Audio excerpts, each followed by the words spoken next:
Hello, this is Kathleen L. Welcome to your daily or your weekly guidance and inspiration. This is our first week together. Thank you so much for joining me. Know that this message is meant for you, whether you're watching live or it's a replay. You are meant to be here at this exactly moment. So there's something about what I'm about to say, to share with you, is meant for you as well. For those of you who don't know me, I am a sudden and unexpected loss expert. I became an expert by investing thousands of dollars and hundreds of hours and practice in practicing many healing modalities, because 10 years ago, I lost my son to suicide. On March 31st, 2010, my son took his life, and he wasn't speaking with me, and also wrote a note saying he didn't want me to be at his service. That completely shattered me. So I understand what it's like to feel like there's a weight on your back and your chest hurts and you can't breathe and you don't feel like you want to get out of bed.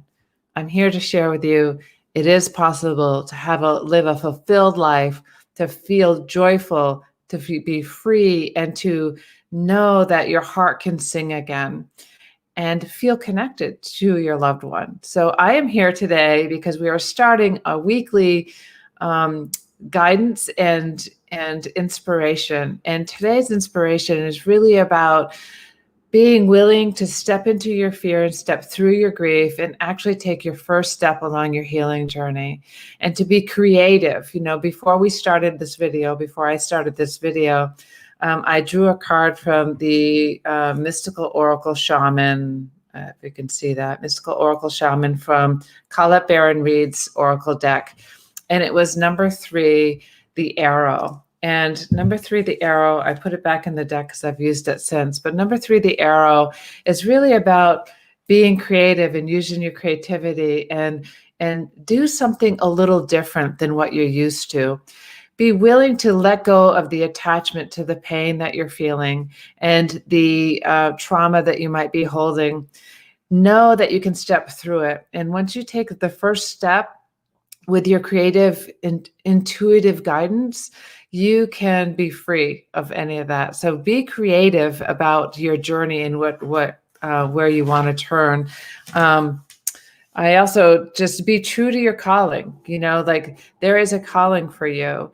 And know that if you've experienced a trauma or a sudden loss, know that you too can move through this experience and not feel the pain that you're having. And please go ahead, and if you're watching, just leave a comment, and don't forget to share your name with StreamYard. I'm using StreamYard today as a recording, and know that I'll answer your comments or questions along the way. Free yourself from the shackles that you're in right now.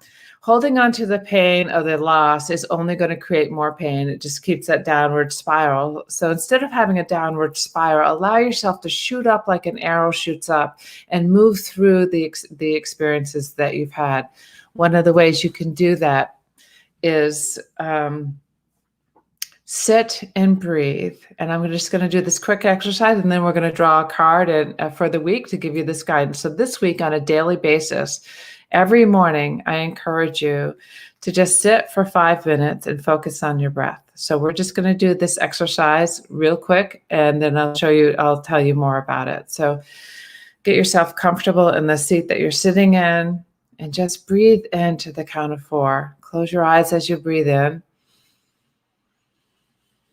And hold it to the count of 4. 3, 2, 1. And release it to the count of 4. 3, 2, 1. And hold it to the count of 4. And as you're breathing in to the count of 4, focus your breath flowing into your body. Consciously focus on that. And you hold it to the count of 4. And then as you release it, you consciously feel your breath. You consciously see your breath coming out. You pay attention to your breath. And then you hold it to the count of 4. You do that 4 times in a row. In, hold, out, hold. So it's kind of like a box. In, hold, out, hold. In, hold, out, hold. In, hold, out, hold. Do that 4 times in a row. And do that 4 times a day. And if you miss one throughout the day, it's okay. Just do it again. Do it when you remember it. So do it 4 times a day for this entire week. And let me know in your comments how that affects you, how that changes your perspective, because you can become a little more creative when you become grounded within your body. When you're grounded, you're able to respond with your heart versus reacting with your head. It also helps your energy continue to flow. So your energy is in motion, so it continues to cycle your oxygen to keep you healthy. So I hope that was helpful to you. So now we're going to just pick at least one card. I'm just going to go with the guidance that I get for what your message is for this week. So let's just go ahead and close our eyes. And connecting to Mother, Father, God, please show us what we need or you'd like us to know for this week, so we may serve in our best and highest and be as grounded and centered as possible. Thank you, thank you, thank you. All right.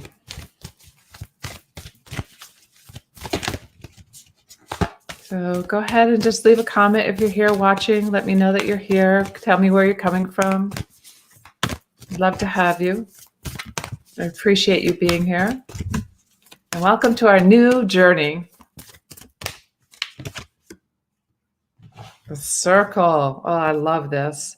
So the circle it kind of goes along with the arrow as well, as ironic as that sounds, but the circle is number 8, and you see all the hands there. So it takes a village, it takes a circle, it takes a co-creation. So you're never really alone. So when you feel the most alone, know that your loved one is with you, know that you're being guided, know that you have a whole team of people, a whole team of spirits that are around you that are helping you move through your most challenging times. And when you feel the worst, they are there. Just know that they are there. Know that you're being guided. Number 8 is there's infinite life. I say this in my book called Shattered Together. There's an infinite life that we live, that while our loved ones, if you've experienced a loved one's loss, our loved one's body is no longer here, and they've transitioned. But their energy, their spirit, their gregariousness, their soul is still all around us if we're willing to let go of some of that pain to see some of the messages that they're giving us and holding us. A quick story for you. Last week, I was having a little bit of a rough day, and I just went into meditation, and I sat there and I connected to the divine and just meditated for focusing on my breath and just inwardly. And I literally felt, as my guides came in and as Logan came in, he's one of my guides, as he came in, I literally felt my shoulders squeezed together like I was getting a big hug. So I felt my shoulders go like this. So I actually felt that energy there with them holding me to just let me know that they're there, even when you don't think they are. So I hope that these messages are helpful. Know that I have a private Facebook group called From Grief to Belief Stepping Stones. Go ahead over there if you've experienced any kind of loss or you need some support going through anxiety or anything at all, especially with what you're experiencing now with COVID happening. People are alone. Holidays are coming up. I'll be focusing on that over the next few weeks about the holidays as well. So know that you will have support in this Facebook group. It's a private group, so you can feel safe and secure and vulnerable. It's a place for me to hold space for you so you can take yet another step on your healing journey. Thank you so much for joining me. I look forward to continuing our connection, and don't forget to subscribe, share, like, comment, and click the bell button so where you get notified when I go live.